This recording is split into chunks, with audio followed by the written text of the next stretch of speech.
dal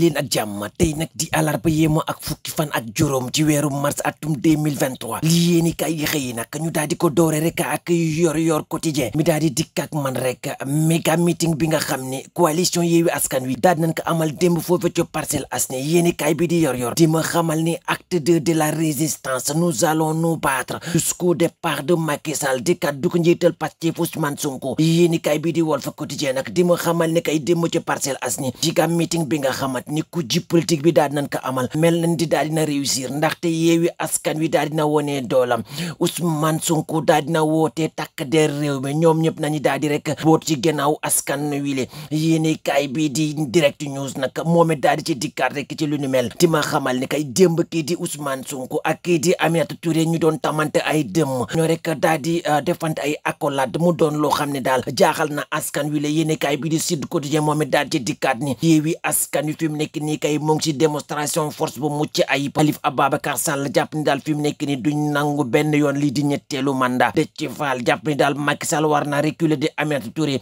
jàpp ni ñetteelu mandat moom du mun a nekk ci même réew Cheikh Tidiane Youm jàpp ni daal fi mu nekk nii daal suñu bàyyee Macky Sall tëji Sonko benn opposition du amaat ci même réew yii ni kay bi di Témoin Quotidien daal di ma ne Yewwi Askan Wi daal dina réussir giga meeting am foofu ca diwaan bu Parcelles Assainies ab mobilisation bu mucc ayib la doon mu ne ma kay luñ fa ne meek ci ab mbooloo daanaka jéggi na dayo L'Observateur ni me daal démb Yewwi Askan Wi foor la am ci meeting bële ndaxte jiga bi mobilisation bu mucc ayib déclaration lañ fa daal di nemmeeku yii ni kay bi di enquête ni ma daal jiga meeting de l'opposition Yewwi Askan Wi le branle-bas de combat fi mu nekk nii kay Ousmane Sonko daal dina fa yëkkati ay kaddu de nee na ñëpp daal di génn ni ki suba ci alxames ji daal di ñëw tribunal ndaxte loolee yoon la procès public la yii ni kay bi daal dina ci dikkaat bu baax a baax beneen yéeni kaay di dee média moom it daal di jàpp ne rek fi mu nekk nii kay am na ñoo xam ne daal soo mooy les violence ki dana bëri ci Sénégal li ko waral mooy am na ay nervi yoo xam ne daal dañu leen recruter yéeni kaay bi daal dina ca dikka bu baax a baax ubbi beneen yéeni kaay di Les Échos daal di dikkaat ak ñu rek fi mu nekk nii kay lu jëm ci wàllum bor ci àdduna wërngal këpp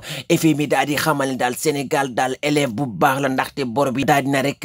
yéeme mbaay kon amul benn jafe-jafe yéeni kaay bi dima xamal ne kay fi mu nekk nii kay FMI nee na 2023 bi dina nekk tam wàccaay gi ñi càmbaraat xoolaat ndax Sénégal dina nekkaat ci yoon ju baax ci jëm ci wàllum dette gi le yéenekaay bi di 24 heures daal di dikkaat ak man rek ci mbirum Hadjibou Soumaré yéenekaay bi dañu xamal ne daal naroon nañ ko def lii di mandat de dépôt de waaye naka Côte d'Ivoire moom moo daal di jàpp ci mbir mi ñu tëjee yéenekaay naka ak lu doy waar loo xam ne daal moom lañu daal di nemmeeku benn waay moom moo rek daal di ñëw fekk jabaram mu yore ab benn téléphone di ca wax ci la rek daal di xool téléphone bi fekk daal jabar ja mu ngi doon wax ak keneen ci la rek daal di jël ab paax daal di ko rek jam si saasil daal di ñàkk bakkanam ñu yendu ak jàmm